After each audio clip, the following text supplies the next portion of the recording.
MoneyWeb now, on the money. The show is brought to you by Stanlib. Visit stanlib.com to get in touch with one of their investment specialists. Stanlib Asset Management is an authorized financial services provider. Chatting now with Vis Govender. He's CEO of Everything.Insure. Vis, appreciate the early morning time. Our local insurance sector, on one hand, it looks like there's tons of competition, 100+ companies operating in the space.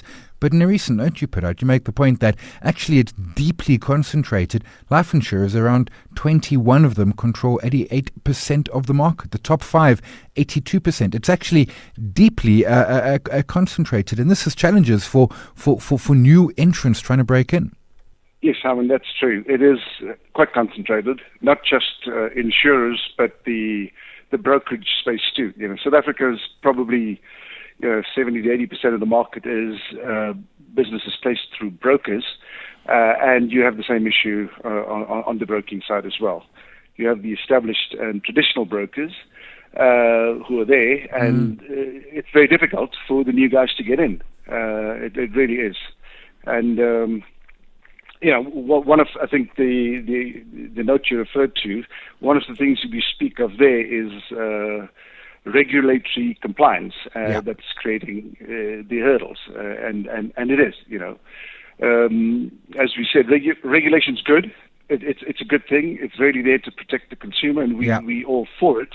But it makes it so expensive, so difficult, requires significant investment to comply, to get your systems compliant, to get your processes compliant, to train your people to be compliant, that it really is quite a barrier for new guys to come in. Yeah.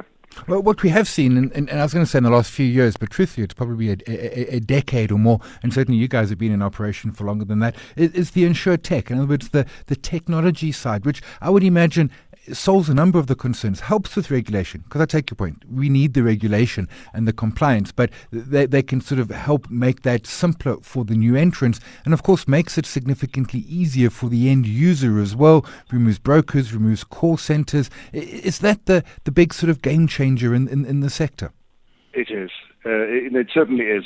For probably the last 3 to 5 years, Insurtech has exploded, around the world. And South Africa's no different. It's quite a lot of investment has gone into it. Quite a lot of the private equity and venture capitalists are putting money behind startups, and these are people who have got no real established track record in the industry, but they've got a good idea as to how to solve and in better ways of doing what we did traditionally in the industry. So we've seen a lot of that, and it does lower barriers because you can use AI, you can use ML, you can build rules engines, you can codify the compliance into your systems, and that makes it a lot easier for your people and your processes to be compliant. And it's a one-time investment as opposed to an ongoing, continuous investment in people and processes. So we as a firm took that view a couple of years ago, about 3 years ago, and started to digitalize our business. And we've seen significant difference in how easy it is to do business with using Insurtech or in the Insurtech space. And it's the changes to it. It's things like being able to pause insurance. It's things like being able to insure certain items that I can remember. Insuring a laptop was onerous, and now it's quite a breeze, because as much as we talk around concentration at the top of the interview, we also as a country quite actually underinsured. We as a country and as a continent are extremely underinsured. The levels of insurance penetration across the continent is really low, in single-digit figures in a lot of countries. In South Africa, much, much better, but nevertheless still very underinsured. If you talk motor insurance, which represents the vast majority of premium in the short-term industry, it's one in three cars that are insured. Wow.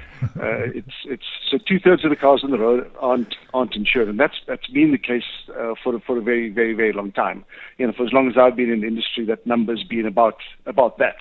So we've gotten a little better, but not much better. And that's, as you say, that's because of the difficulty, getting access to products and the difficulty. I mean, to get a quote, if you're not using Insurtech, one of the Insurtech platforms, to get a quote requires, forms, 10, 12, 20-page forms, an hour to half an hour to an hour with a call center agent, etc.